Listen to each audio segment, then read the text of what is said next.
An influential musician, 6-time Grammy Award winner with an astonishing 150 million records sold worldwide, you could say Billy Joel has been more than successful during his lifetime.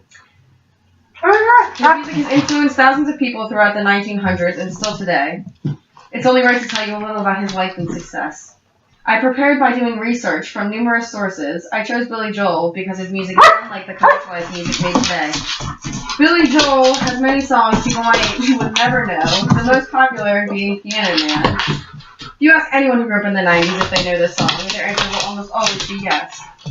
This speech will give you a little insight on who wrote that famous song. Billy Joel's life growing up till his first experience with music is where I'd like to begin. Then I'll continue to talk about how his success in the music industry and hardships he has overcome to be successful. Finally, I'll conclude my speech with what Joel has done since he stopped recording music. Before the famous Billy Joel, there was a young kid determined to make something of himself, and that's where I'd like to start. Joel was the son of a man held captive by the Nazis in World War II. After escaping, Joel came to the United States, where he'd marry Rosalind in 1946, starting their life together in the Bronx, New York, where they raised Billy Joel and his adopted sister in a primarily Catholic neighborhood. Joel was born May 9, 1949. His father was a disciplined pianist, which influenced him to begin playing at the age of 4. Throughout Joel's teenage years, he would skip school and run with street gangs. His teachers in high school refused to pass him because of his many absences. But throughout these years, Joel discovered the power of music. His first experience with music was in 1962, seeing a live performance of James Brown at the Apollo Theater in Harlem with his friends. In 1965, he would join a band called the Echoes, later known as the Lost Souls. Artists like Otis Redding, Sam and Dave, Elvis Presley, and the Beatles greatly influenced Joel's music. In 1967, he would join the Hassles in Long Island, New York, where he'd record 2 albums. After the release of his album Cold Spring Harbor Tank, Joel attempted suicide by consuming Nembutal and furniture polish. After this failed attempt, Joel quotes, "Oh great, I couldn't even do this right."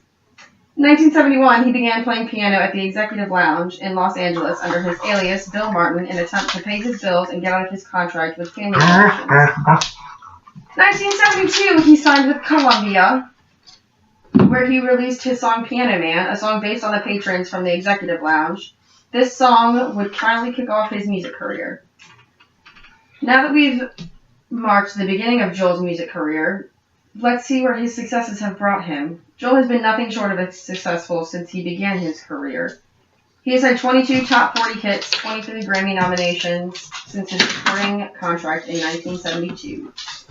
Since releasing his first hit, Piano Man, he's become the 6th best-selling recording artist and 3rd best-selling solo artist in the United States. In 1990, he was presented with the Grammy Legend Award. In 92, he was inducted into the Songwriters Hall of Fame.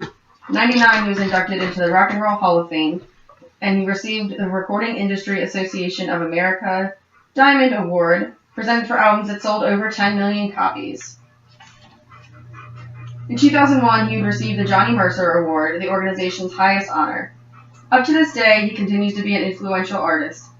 After the release of River of Dreams in 1993, he declared his retirement from pop songwriting, and this remains his last collection of pop material today. Although he worked on Fantasies and Illusions, which was a classical composition, and that would later be released in 2001. In November 2013, he declared his first ever indoor concert in Dublin, and he announced his return to the UK for the first time in 7 years, to perform on 3 different dates. October 2013, he had a surprise concert in Paramount to benefit Long Island Cares, which sold out in 5 minutes. In 2013, Joel announced he would be a franchise of Madison Square Garden in New York City, playing 1 concert a month beginning January 2014. He would headline for the first time since 2006 at the Barclays Center, and on January 7th, Billy Joel in Concert Tour began. From January 2015 to August 2015, he would play 21 concerts in cities in the U.S. and Canada. Today I talked about Billy Joel from the time he began playing piano at the age of 4 to the struggle of his teenage years and early life to music. Then I continue to the successes and overview of his career to leave the world with music that meant something throughout his life.